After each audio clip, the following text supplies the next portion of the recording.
एकदा तथागत गेले कालामांच्या केसपुत्त नगरीला, तेव्हा कालाम गेले तथागतांच्या भेटीला. कालाम तथागतांना म्हणतात, काही श्रमण ब्राह्मण आमच्या नगराला येतात, त्यांच्या धर्ममताचे प्रवचन आम्हा ऐकवितात. दावा करतात तेच सर्वश्रेष्ठ असल्याचे, खंडन करतात दुसऱ्यांच्या मताचे.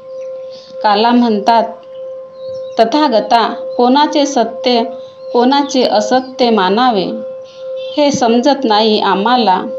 तरी तुम्ही मार्गदर्शन करा आमच्या शंकाधीन मनाला.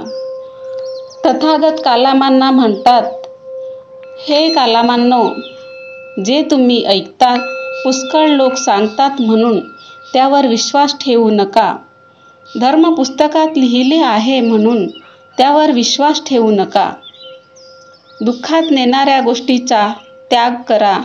जीवहिंसा, चोरी करणे, मिथ्याचार, खोटे बोलणे अशा कृत्यांना प्रेरणा देणाऱ्या वाईट गोष्टींचा तुम्ही त्याग करा.